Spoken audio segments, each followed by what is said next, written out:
So we have been and are going to continue. We're almost there.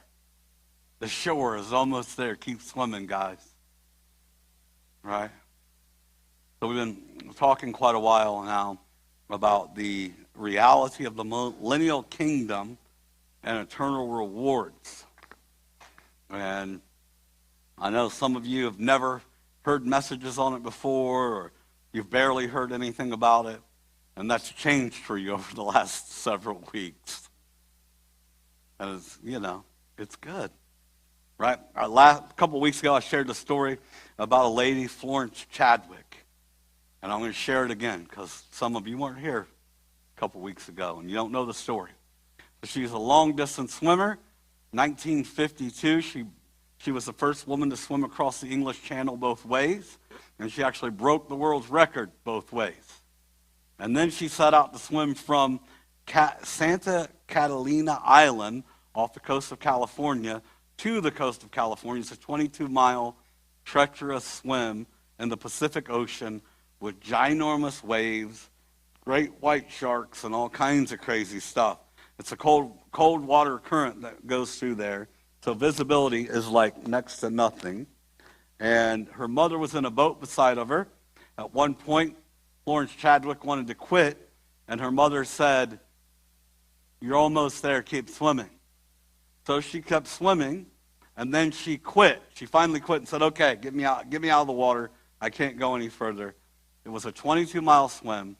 She went 21 and a half miles. She was a half mile from the shore. And she's known for this quote, "If I could have seen the shore, I would have made it." So I think there's a lot of Christians that are weak and falling short because they're not seeing the shore. What was the shore for Florence Chadwick was the goal, the purpose.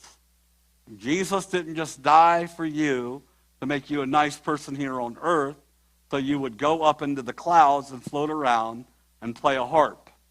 The harpist is going to be here tomorrow and it's going to be beautiful. But let's be real. If you thought you were going to spend eternity playing the harp, oh my goodness, Lord. Anything else?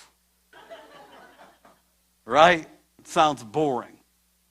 So I shared how this thought process, so Jesus knew there was a kingdom to come, a real kingdom to come. His disciples knew there was a real kingdom to come that was going to be built in a real Israel, that they were going to conquer the earth, that Jesus is going to conquer the earth. Is he conquering the earth today? No, but he's going to, right? And we set a stage for that, and I'd encourage you to go back and look at my message. You can find them on YouTube. And we talked about how these wrong philosophies, these Greek philosophies really, a Christoplatonism, philosophies of Plato, have been mixed into the church and created an allegorical concept of the millennial kingdom. In other words, turning the reality of the millennial kingdom into just a cool story, saying that it's not real, but it's real.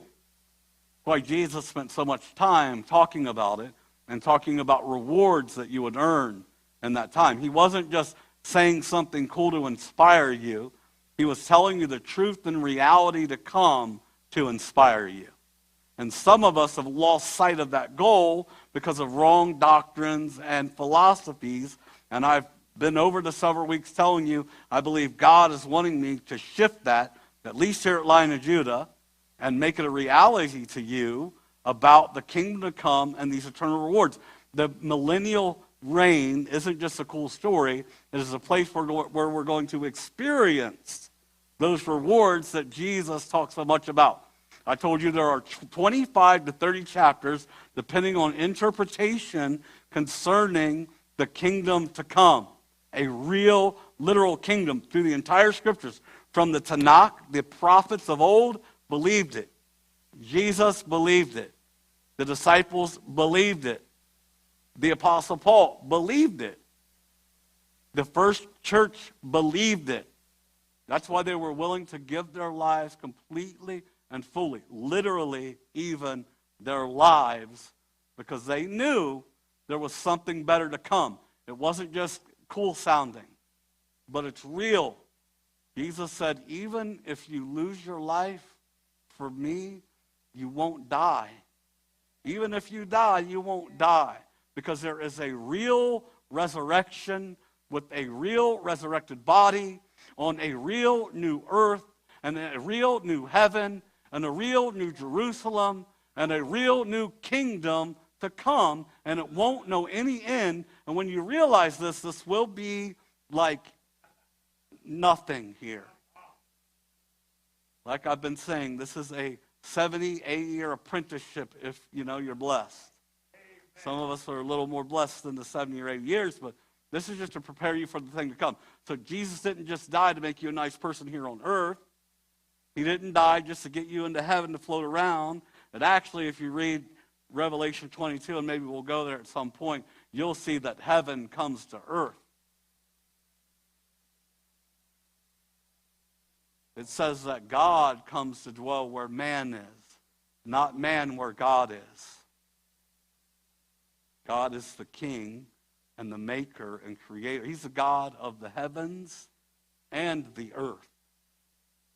So I've been really pressing in and digging that in and hammering that into you guys because like I said, I believe if we get a hold of this, if we realize truly, truly, truly, verily, verily, I say to you, the way you steward your finances, your time, your relationships, your jobs, your spheres of influence, your family, everything that you have, everything that God's given you, the way that you steward it today will benefit you then.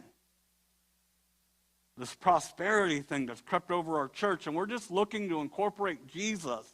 I think I went to this, it was a beautiful time, but this person, they prayed something that just was off to me, Michael. She said, bless my ideas. Bless my plans. And I think the better prayer is, God, let me know your plans. God, let me know your ideas. Like, don't, and it doesn't sound so bad, but what it really is asking him to come alongside of us instead of us coming alongside of him. And I think if we really, truly believe that this thing's to come, then we're going to come alongside of him. And we're going to run for his plans and purposes and know that something's really, really good to come. So last week I began to talk about how to earn eternal rewards. In case you don't remember, I talked about the heart, choices, and accomplishments being three ways that we earn eternal rewards. Because what good does it do for me to tell you eternal rewards are real? Okay, goodbye. Right? I want to give you some insight and understanding into how to earn these eternal rewards. And I even want to break down tonight what these eternal rewards are and what they look like. Like, I know the Bible says that eye has not seen, ear has not heard, it hasn't even entered into the hearts of man of what we're going to receive, what we're going to inherit. But the reality is that there is a place for our imagination in it. Because Jesus, God, the Bible, puts things in a way that we can understand. So we can imagine what the greatest reward is going to be like, but then say, it's going to be way better than that. Right? So I say, because in Luke, it talks about us being able to take 10 cities. Right? I'm going after 10 cities, to rule 10 cities. Now, if that's a literal ruling or what that looks like, I don't know. I think it's going to be more literal than I can even comprehend, but I'm going to have an absolute perfect body, perfect mind, perfect connection with Yeshua, with Jesus, to be able to accomplish that mission. The weight of the responsibility isn't going to be overwhelming like sometimes the weight of our responsibilities now are, because we're going to be perfect and uncorrupted. We're not going to have demons coming in our thought processes and our minds trying to twist up relationships and twist up our thought processes. It's going to be perfect. We're going to be perfect. You know that? You're going to be perfect. You don't know who you are right now. But you will, the Bible says, because you're going to be like him, and he's perfect, because you're going to see him face to face for who he is. And because of that, you're going to be perfect and accomplish these goals. So it wouldn't do me any good to tell you that they're achievable without telling you how to achieve them and what it is you're trying to achieve. So again, I talked about heart, that it's the heart position, and I said it's really about overcoming, because the heart of man is deceitfully wicked. So we've got to overcome that and align it with Jesus' way, with his purposes. Ask him to break in, and he gives us a new heart, right? It says, I'm going to give you a new heart. So it's our heart purposes.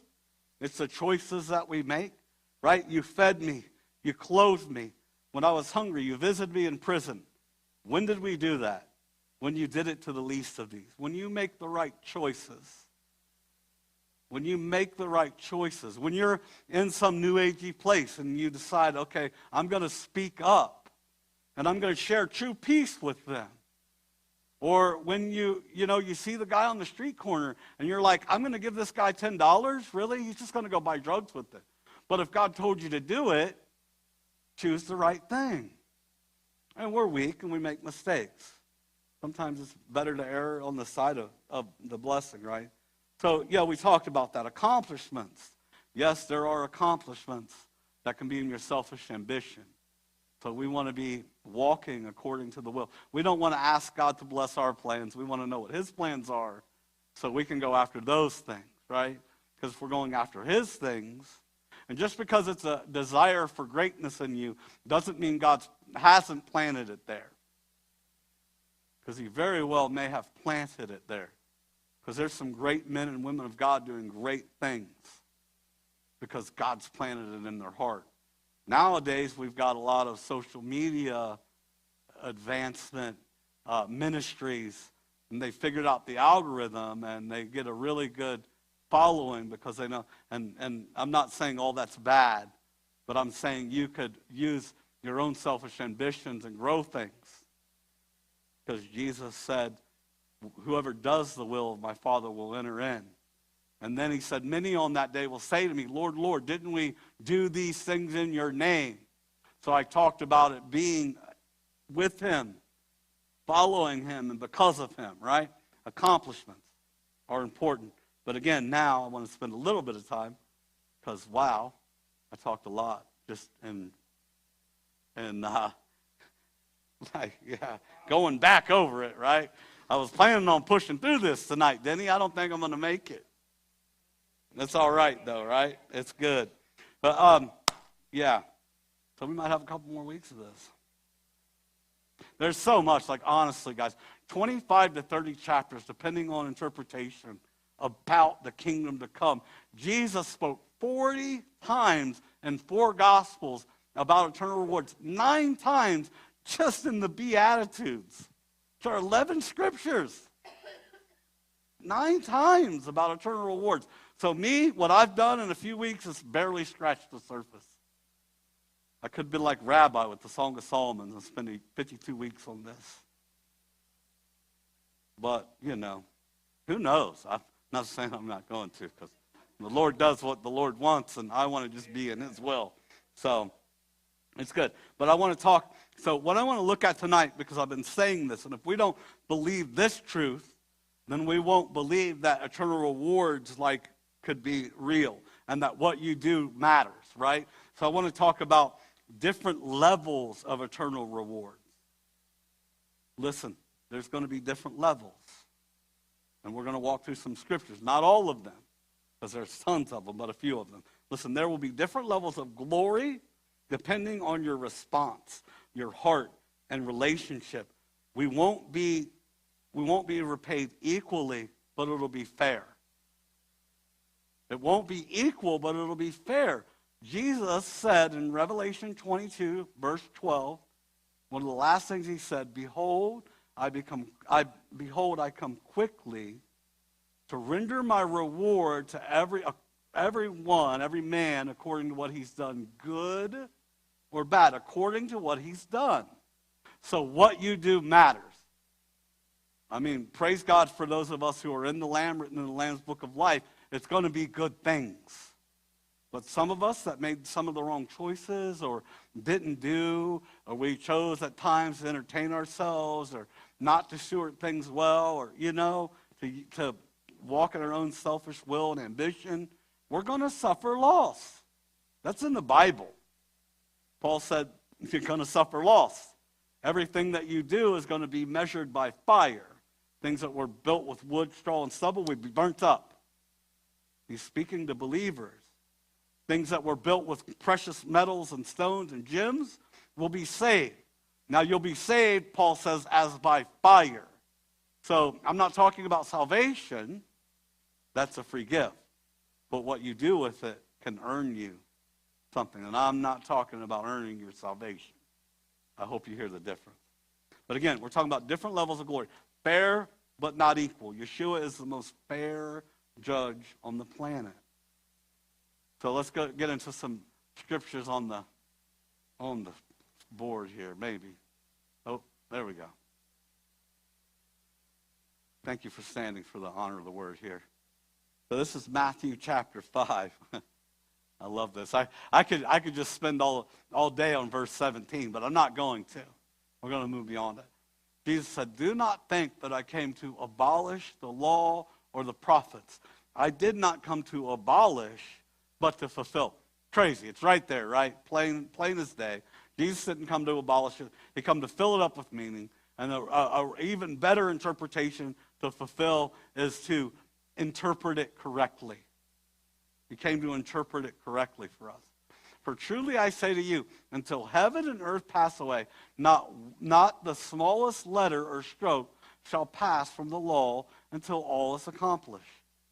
Whoever then annuls one of the least of these commandments and teaches others to do the same shall be called least in the kingdom of heaven." Now, this is what I want you to get. It's not about keeping law or any of that stuff. It's not about that. What I want you to get is the obvious differential of standing that Jesus is making between the two people, right? So the one who teaches the one to annul these commandments will be the least in the kingdom of heaven, but whoever keeps and teaches them, he shall be called great in the kingdom of heaven. So they're both in the kingdom of heaven, right? So both of these people, he's talking about believers, he's talking about followers, he's talking about disciples of his, or scribes, guys like me that are standing up here teaching the word. A guy I do a Torah class on Saturdays, tomorrow at 1 o'clock. I'm literally, walking through the law, through the Torah, the instructions. And I don't teach anybody to annul any of them. We got in a conversation about food a couple weeks ago. And I'm not we're just reading the word, right? I'm not either way. Let the Spirit lead you. But whoever teaches them, the heart of them, whoever gives understanding to them, will be the greatest in the kingdom. Please be seated. So we can see here, and opening up in these scriptures right here, that there's one who will be the least and one who will be the greatest. It's fair, though. They won't be equal because one handled and divided and did something better and different than the other one. And the one who stewarded what he was given better is getting something better for it. Makes sense. So to think that it's only equal, now I know in some of our finite minds, Jesus is the perfect judge. Pastor Matthew is not. Jesus is the perfect judge. You're not. So in our finite minds and our thought process, we might say, well, that's not fair. Yes, it's fair. It's not equal, but it's fair. He knows, he sees. He said every idle word that we speak will be held accountable for. Think about what you're going to say. Think about what you're going to say and what you're not going to say. Man, Lord, help me. I can talk a lot. You guys know that. Well, where there are a multitude of words. Lord, help me. Fair, but not equal. And when we understand that what you do, the way you steward, right? That's why I want you to get this. Because when you understand, like, no, it's going to be fair, but what I do and how I handle myself, my heart position, the choices that I make, the accomplishments that whatever it is, if I'm given 1 talent or I'm given 5, if I do the best that I have with the 1, I'm going to be blessed for it. But if I don't, then I won't. If I don't do the best that I have with the 5, then I'm not going to be as blessed as the one who did good with the 1. Right? It doesn't matter. I think I was talking to Tabitha about this, right? And, you got Peter. Peter, if you love me. Peter, do you love me? You know I do, Lord. Peter, do you love, right? And then Jesus walking with him, he says, when you were young, you went where you wanted and you did what you wanted to do. There's going to come a day, and John's walking behind him, one that Jesus loved. And Jesus pretty much tells Peter, like, you're going to die for me. And Peter's like, well, what about this guy? And Jesus says, don't worry about him. Like, don't worry about that guy. What I do with him is what I do with him. Right? Just keep our eyes on our own head, right? We've got to, that's the biggest thing that the devil, so he tricks us and traps us, Satan. He makes us jealous and envious, and what God's given us isn't good enough, and we question, is he really a good gift giver? Because that person can speak, and he preaches, and he's got a ministry, he's got a platform, and all I do is that they ask me to help and serve the tables, and, I want to be where he is. So we compare ourselves to someone else, and in that comparison, we don't even steward what the little bit that he's given us, right? Those who are faithful with little will be faithful with much.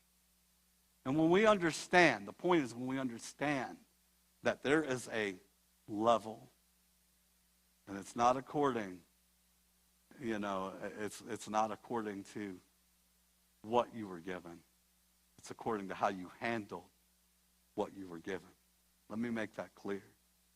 There are people who God has blessed.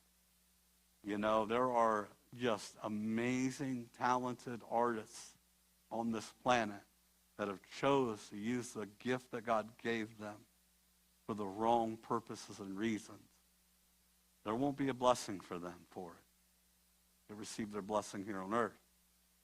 There will be those who pour themselves out like our worship team and who steward it well, that there's going to be a blessing, an eternal blessing for them, right? We have to know. Fair but not equal. And others fell on, this is where I'm going here. All right. Talking about the sower of the seed, right? And he threw, there's good soil, right? And some fell on good soil. I remember I was sitting in the seat right here, Michael, and Rabbi was right here, and he looked over at me out of nowhere and said, Matthew, you're good ground. And I tell you what, it wasn't an hour later, every demon in hell started coming after me. I'm not kidding you. Those who choose to go after God, those who choose to live godly, right, will suffer persecution. So don't, But I never forgot that. The good soil, and it yields some 100-fold, some 60, and some 30, right? Fair, but not equal. It's showing us that there are certain seeds sown in certain people. And this isn't, Jesus isn't talking about, okay, some of you will make $100, some of you make 60, and some will make 30. He's not talking about some of you will build a 100-fold ministry and some a 60 and some a 30. No, he's talking about the thing to come. Some of you will reap 100-fold. Some of you will reap 60-fold. Some of you will reap 30-fold. What you do, some of you are good soil in here, but you're lazy. You guys didn't like that. You're afraid to do something with what God's given you. You play a victim and, this and that and everything else and blame it all. And I'm just trying to be straight. I've got my dad cap on right now. Don't allow things to stand in your way. You're your own worst enemy. Somebody needs to hear this. Get over yourself. Get over yourself. Don't be walking in false humility saying, oh, 30 folds enough for me. No, go after 100. Go after 100. Go after the 10 cities. Go after it all. It's good. Jesus is longing to give it to you. That's why he talked about it so much. But don't just be like, oh, just getting in's enough for me, brother. No, it's so much more than that. He wants to do so much more for you than that. So much more for you than that. And the nations were enraged, and your wrath came, and the time came for the dead to be judged. And this is a friendly, warm, fuzzy scripture, isn't it? And the time, and for us it is. It's going to be great. It's going to be good. And the time to reward your bondservants, the prophets and the saints, and those who fear your name, the small and the great. It's the time for Jesus to reward his bondservants, his willing servants. Was your heart willing? Did you make the choices you made willingly? Sometimes it takes practice, I know. You know, you kind of go kicking and screaming a little bit. It's like me, the first year or so of me being a pastor. I don't want to.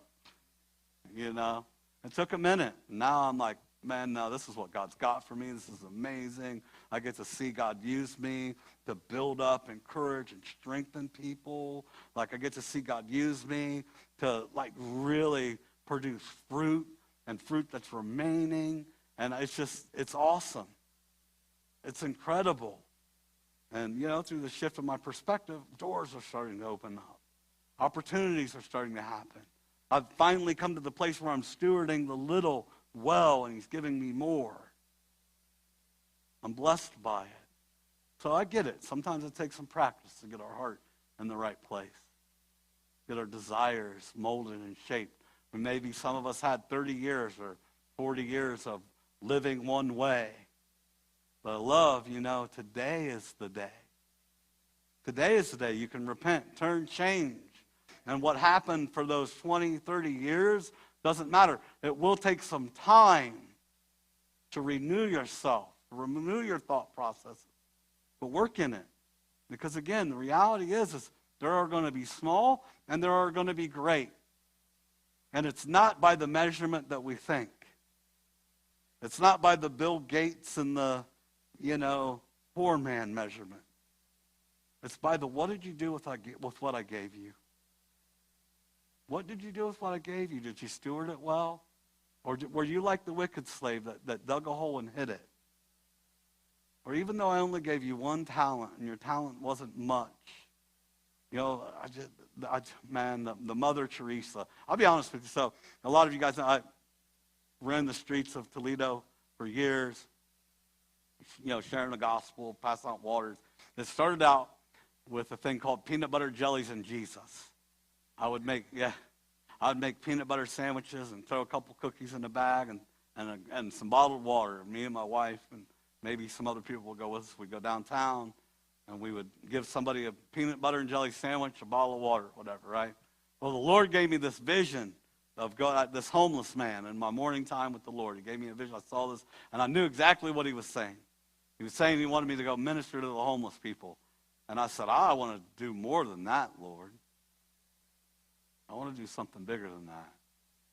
Then about 2 weeks later, he come to me again and showed me the same thing. I said, all right, God. All right, Lord, whatever you want. I'll do whatever you want me to do. So I did it, and then it began to grow. There was like 3 of us, and then 4 of us, and then 12 of us, and then 16 of us, and then 4 of us, and then 2 of us. And then, you know, but it grew, and at one point we were setting up. We had, 3 or 4 tents, tables, folding chairs, a barbecue grill. We were passing out free hot dogs, almost an endless source of free Bibles to give away. Like all of these resources just kept coming and coming and coming. People would stop and give us money here. Do it better next time. Had a guy write me a $1,000 check here. What you're doing? I'm like, what? You know. So it's like, don't forsake the small beginnings. And you know, in all of that, it's I love the saying, look in the natural to see what's happening in the supernatural.